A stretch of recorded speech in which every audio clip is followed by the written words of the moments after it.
ஆதித்யாய சோமாய மங்களாய புதாய குரு சுக்ர சனிப்பியச்ச ராகவே கேதவே நமக. உலகை கட்டி காக்கும் பரமேஸ்வரன் பார்வதியின் திருவருளால் அனைவரும் நலமுடன் வாழ இந்த எல்லாம் வல்ல இறைவனை வணங்கி நேயர்கள் அனைவருக்கும் எனது அன்பான வணக்கங்களை தெரிவித்துக் கொள்கின்றேன். இன்றைய பதிவிலே நாம் பார்க்க இருப்பது மாசி மாதத்திற்கான ராசி பலன்கள். முதலில் கிரகங்களின் நிலைகளை பற்றி பார்க்கலாம். மாசி மாதம் 1ஆம் தேதி வாக்கிய பஞ்சாங்கத்தின்படி கிரகங்களுடைய நிலைகள். மிதுன ராசியிலே குரு பகவான் பயணம் செய்து கொண்டிருக்கிறார். சிம்ம ராசியிலே கேது பகவான் பயணம் செய்து கொண்டிருக்கிறார். மகர ராசியிலே செவ்வாய் பகவான் பயணம் செய்து கொண்டிருக்கிறார். கும்ப ராசியிலே சூரிய பகவான், புதன் பகவான், சனி பகவான், ராகு பகவான், சுக்கிர பகவான் 5 கிரகங்களும் பயணம் செய்து கொண்டிருக்கிறார்கள். இம்மாதம் 3 கிரகங்கள் இடப்பெயர்ச்சி ஆகின்றன. மகர ராசியிலே பயணம் செய்து கொண்டிருக்கின்ற செவ்வாய் பகவான் மாசி மாதம் 9ஆம் தேதி கும்பராசிக்கு இடப்பெயர்ச்சி ஆகிறார். கும்பராசியிலே பயணம் செய்து கொண்டிருக்கின்ற சுக்கிர பகவான் மாசி மாதம் 19ஆம் தேதி மீன ராசிக்கு இடப்பெயர்ச்சி ஆகிறார். கும்பராசியிலே பயணம் செய்து கொண்டிருக்கின்ற சனீஸ்வர பகவான் மாசி மாதம் 22ஆம் தேதி மீன ராசிக்கு இடப்பெயர்ச்சி ஆகிறார். நான் கூறக்கூடிய பலன்கள் அனைத்தும் வாக்கிய பஞ்சாங்கத்தின்படி கோச்சார ரீதியான உலக மக்கள் அனைவருக்குமான பொது பலன்கள். உங்களுடைய சுய சாதகத்தில் கிரகங்கள் இருந்த நிலைமையும் தற்போது நடக்கக்கூடிய தசாபுத்தியும் கணக்கில் எடுத்துக்கொண்டு பலன்கள் எடுக்கும் போதுதான் துல்லியமான பலன்களை எடுக்க முடியும். உங்களுக்கு துல்லியமான பலன்கள் நீங்கள் தெரிந்து கொள்ள விரும்பினால் உங்களுடைய பெயர், பிறந்த தேதி, பிறந்த நேரம், பிறந்த ஊர் ஆகியவற்றை எனது வாட்ஸ்அப் எண்ணிற்கு அனுப்பி வைத்து பலன்களை தெரிந்து கொள்ளலாம், உரிய கட்டணம் செலுத்தி. வாருங்கள் ராசிக்குள் போகலாம். ராசியை ராசிநாதன் சூரிய பகவான் பார்வையிடுவதால் ஒரு செயலிலும் சிந்தனையோடு செய்ப்பீர்கள்.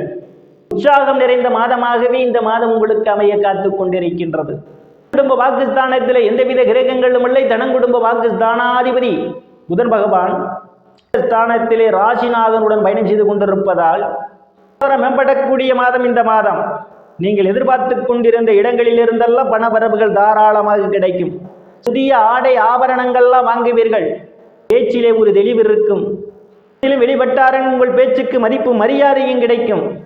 வீரியஸ்தானத்திலே எந்தவித கிரகங்களும் இல்லை.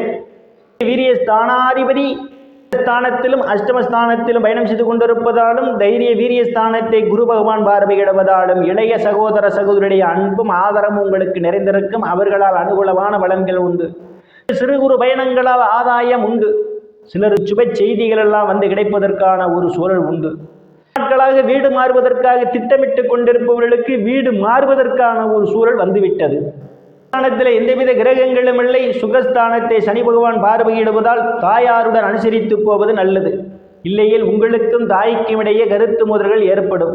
தாயை உடல்நிலையிலே கூடுதல் கவனம் எடுத்துக்கொள்ள வேண்டும். சிலர் தாய்க்காக மருத்துவ செலவு செய்வதற்கான ஒரு சூழலும் ஏற்படலாம். ஸ்தானத்தில் எந்தவித கிரகங்களும் இல்லை. புத்திரஸ்தானத்தை புத்திரஸ்தானாதிபதி குரு பகவான் பார்வையிடுவதால் பாக்கியத்திற்காக எதிர்பார்த்து கொண்டிருப்பவர்களுக்கு குழந்தை பாக்கியம் கிடைக்கும். குழந்தைகளால் நற்பெயரும் புகழும் ஏற்படும். சிலர்களுக்கு சுப நிகழ்ச்சிகளை நடத்துவீர்கள். காத்து திருமணம் போன்ற சுப நிகழ்ச்சிகள் நடத்துவதற்கான வாய்ப்புகளும் உண்டு. சார்ந்தவர்களுக்கெல்லாம் புதிய வாய்ப்புகள் தேடி வருகின்றது. கலைத்துறையின் மூலமாக கூடுதலான வருவாய் உண்டு. அவர்களுக்கு பல்வேறு பிரச்சனைகளுக்கு மத்தியிலே உங்கள் காதல் திருமணம் நிறைவேறும். குருகளை சந்திப்பீர்கள். சாது சன்னியாசிகளை சந்திப்பீர்கள். அவருடைய ஆசியும் ஆசீர்வாதமும் நிறைந்திருக்கும். சில தெய்வ கோயிலுக்கு போய் வருவதற்கான ஒரு சூழல் ஏற்படும். குலதெய்வத்தினுடைய அனுக்கிரகம் பரிபூரணமாக உங்களுக்கு நிறைந்திருக்கும்.